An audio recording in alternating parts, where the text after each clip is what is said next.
Privatisation मुझे बता दो आज तक जब भी हुआ जो आज खेती का कर रहे। हम ये कह रहे हैं आपने सबका प्राइवेटाइजेशन कर दिया, जनता ने सह लिया, किसान है, किस रोटी का मत करो ना। मैं अपने बच्चे को स्कूल नहीं पढ़ाऊंगा, मैं हॉस्पिटल में जाऊंगा नहीं, लेकिन मुझे जब तक मरने तक मुझे 2 बूंद रोटी तो चाहिए ना, मुझे दूध तो चाहिए ना। मेरी फसल को प्राइवेटाइजेशन मत करो, किसान को प्राइवेटाइजेशन मत करो।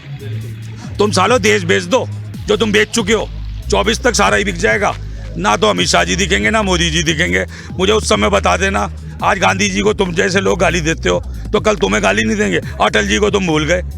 आज अटल जी का भाषण था कि किसानों को मत सताओ, मैं आपको भाषण वो दिखाऊंगा, तो आज वो अमल नहीं हो रहा। मुझे एक चीज़ बताओ, सरकार की नीति और नीयत, डीजल और पेट्रोल का एक रेट है, पहले बता चुका हूँ मैं आपको। ये जो है उधर गए, मतलब गुजरात में जा रहे, MP में जा रहे, पगड़ी बंधवा रहे, किसान है जी, किसान समर्थन में 3 लाख के साइन है ना। यहाँ पे बॉर्डर में 8-10 लाख किसान है, तो हमारे साइन तो तुमसे ज़्यादा है। जब वोटिंग एक वोट से हार जीत होती है, हमारे साइन भी तो ले लो। नहीं, कल जो है राहुल गांधी कल गए राष्ट्रपति मिलने से, 2 करोड़ साइन थे, 2 करोड़ साइन करवा के लेके गए, लेकिन उन्होंने बोले तो है ही नहीं उनके किसानों के साइन। यार एक बार है ना, तो आप वहीं पे कॉल करो ना, विपक्ष भी बैठे पक्ष भी बैठे, वहाँ से कॉलिंग करो, तुम्हारे किसान हमारे किसान भैया। और अमित शाह जी मान लो कहीं पगड़ी बंधवा रहे कि सब समर्थन में है। भाई हमारे यहाँ कहावत है जी, मन चंगा तो कटौती में गंगा। तुम्हारी कटौती दिल्ली NCR है ना, जहाँ किसान आया हुआ, तुम गुजरात में कर रहे, तुम इधर। इन्हें पता अगर यहाँ गए तो थोड़ा सा किसी ने सवाल कर लिया ना, इनकी इज्जत क्या कपड़े उतर जाएंगे, ये जवाब नहीं दे पाएंगे। ये वहाँ जा रहे जो इनके बिकाऊ किसान हैं, जो इनके साथ के हैं, ये यहाँ पर आके चर्चा कर लेना, प्यार से चर्चा होगी। यहाँ सवाल VM सिंह जी पूछेंगे, हमारे टिकैत जी पूछेंगे, फिर आप जवाब देना। भाई साहब देखो, मैं किसी भी पार्टी से हूँ, पहले मेरे लिए देश है, फिर समाज है, फिर पार्टी है, फिर नेता है। यार तुम हो क्या, तुम्हारी औकात क्या है? तुम वो वाले नेता नहीं हो भगत सिंह चंद्रशेखर जैसे, तुम साले देश बेचने वाले हो। ये यूँ कहते हैं प्राइवेटाइजेशन से ग्रोथ होगी। एक ही बात है, सरकारी आदमी काम नहीं करता। मैं ये कहता हूँ, जब सरकारी आदमी काम नहीं करता, LIC है, बैंक है, ये तो LIC प्रॉफिट में देश को संभालती है, शेयर मार्केट को संभालती है, बैंक प्रॉफिट में। जब महाजन राज था तभी तो सरकारीकरण हुआ कि महाजन लूटे ना, आत्महत्या हो रही थी। नक्सलाइट क्यों पैदा होता है? नक्सलाइट की यही मांग है, ये पूंजीपति ने मेरे घर को बर्बाद कर दिया, मेरी ज़मीन छीन ली। तो ये प्राइवेटाइजेशन कर रहे हैं ना, नक्सलाइट पूरे देश में तैयार करेंगे। अभी तो बिहार और उड़ीसा में है। तो ये मैं मैसेज देना चाहता हूँ, सरकार इस कदर मत करे कि 2-4 कॉर्पोरेट को उठाने के लिए, वो तो नौकरी नहीं देंगे ना सबको। यार मान लो मैं गाँव का आदमी हूँ, मुझे अंबानी क्यों एंटरटेन करेगा? मुझे तो एक छोटा उद्योगपति रखेगा। हमें छोटा उद्योग भी चाहिए। ये बार बार कहते हैं आत्मनिर्भर भारत, आत्मनिर्भर भारत। उनके तो 500 एकड़ मॉल में मैं जो 2 आदमी रहेंगे, 3 आदमी। आत्मनिर्भर भारत क्या होता है? ये अमित शाह जी का लड़का है, इसे आत्मनिर्भर बनाओ ना, चाय पकौड़े इससे बिकवाओ। यार हम पढ़े लिखे चाय पकौड़े बेचेंगे भैया? ये इसकी क्या उपलब्धि है देश में? ये क्रिकेटर है क्या? तो BCCI का अध्यक्ष कैसे बन गया हो? क्रिकेटर है हो, इसने क्रिकेट खेला भैया, तो क्रिकेट खेला, गांगुली बना, हमें मंजूर है। ये गाय को बन गया, क्या उपलब्धि है कि गृह मंत्री का लड़का है? और भाई साहब दूसरी चीज़ मैं बताऊं, ये इतनी 10 साल बाद आपको अर्थव्यवस्था दिखेगी जो मोदी कर रहे ना, गालियां देते हुए दिखेंगे। क्योंकि भाई साहब एक बात बताओ, आप ट्रेन नहीं संभाल पा रहे। आप जो है BSNL था, अगर आप MTN को स्पेक्ट्रम दे देते जियो की जगह, लेकिन पता क्यों दिया जाता है जियो को? क्योंकि जो मोटी कमीशन है, कल कांग्रेस की सरकार आ जाए वो तो इन्हें मिलेगी नहीं। मोटी कमीशन जो है ना, इनके इलेक्शन लड़ने के लिए, इनके विदेश यात्रा के लिए, इनके पर्सनल फंडिंग के लिए, वो तो इन्हें कमीशन में मिल जाती है। ये 20,000 करोड़ की रेल बेचते हैं, ये कस्टम बेचते हैं। कभी यूं कहते हैं कि ये 20,000 करोड़ जनता देख लो, अरे वैसे निकल जा। 20,000 करोड़ कभी बताते हैं कि ये हमने इससे छोटी कंपनी खरीदी, भाई ये कंपनी लॉस में थी, हमने प्रॉफिट वाली कंपनी बनाई। भाई तुम बेचने ही आओ, तो जब बेचने ही तुम आए देश को, तो भैया तुम्हारी क्या जरूरत है? मुकेश अंबानी को हम बनाएंगे PM और गृह मंत्री बनाएंगे अडानी को, वो हमें जॉब तो देगा, ईमानदारी से देगा। तुम्हारे झूठे वादे हैं। भाई साहब एक कॉर्पोरेट सारी उम्र तक सैलरी देता है, आप प्राइवेट कंपनी ला रहे हो, क्लॉज क्यों नहीं ला रहे कि 60 साल तक प्राइवेट कंपनी में कोई जॉब से नहीं निकालेगा? क्यों? मेरी उम्र है 40, प्राइवेट वाला पता क्या कहता है? अगर आप प्राइवेट में कर रहे हो, भैया नया बंदा चाहिए 24-25 साल का, MBA चाहिए, तजुर्बा मेरा ज़्यादा है। सरकारी में सैलरी बढ़ती है, प्राइवेट में उम्र के साथ घटती है।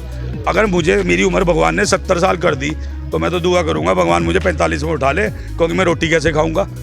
तो भाई साहब तुम क्रॉस भी तो लाओ प्राइवेट के साथ। तुम तो चल पड़ोगे झोला उठा के, मोदी जी कहते थे मैं तो साधु हूँ, झोला उठा, ये कटोरा उठा के चल दो, ये कटोरा दे के जाएगा मैं, ये कटोरा उठा के नहीं जाएगा। ठीक है। मैं आपको सही बता दूं, इसकी प्लानिंग। एक आखिरी सवाल पूछ लेते हैं सर से।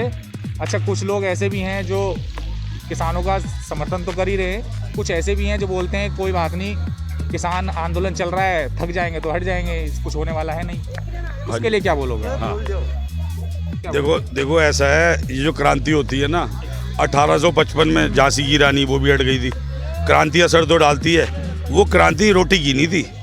जो रोटी की क्रांति है ना, उसे कोई सरकारें रोक नहीं पाई, और किसानों ने सरकारें हिलाई हैं, प्याज नहीं हिलाई हैं।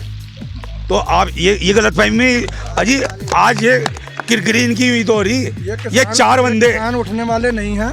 इन लोगों ने 800 रुपये से लेके 1000 रुपये तक धान बेचा है। ऐसा में ये किसान उठने वाले नहीं हैं। जो 1868 का रेट है ना, वो 1000 रुपये में धान बेचा है, और वो भी अभी तक जो आड़ती लोग हैं दे नहीं पाए।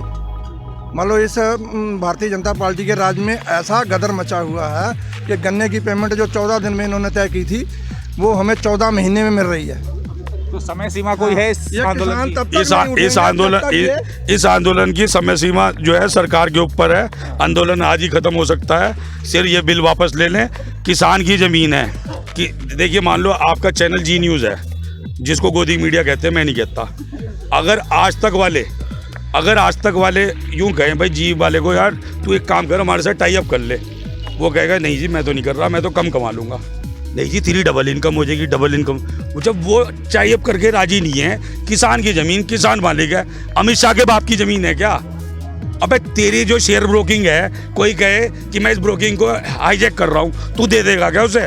मोदी जी अपना प्रधानमंत्री पद दे देंगे क्या? अडवाणी जी मांग रहे, लाओ दे दो पद। तुम अपना पद दोगे नहीं, किसान ज़मीन दे दे। ज़मीन की किसान को बिठाया नहीं, और किसान के फायदे का, और डीजल और पेट्रोल एक कर दिया। हमें तो इनकी दोहरी मापदंड, मेरे बच्चे की फीस कम कर नहीं रहे, मैं कह रहा मेरा फ़ायदा कर दो भाई। किसान का फ़ायदा, चलो किसान की मान लो तुमने इनकम डबल कर दी। अबे बेवकूफ़ हो, किसान की इनकम डबल होना, मान लो मैं किसान नहीं हूँ, मेरे लिए तो घातक है भाई। किसान की इनकम डबल, मेरे घर में रसोई का बिल डबल। तो भैया किसान का क्या सोच रहे तुम? मतलब किसान का मुस्लिम यूनिवर्सिटी जाएंगे तो मुस्लिमों का फ़ायदा है जी।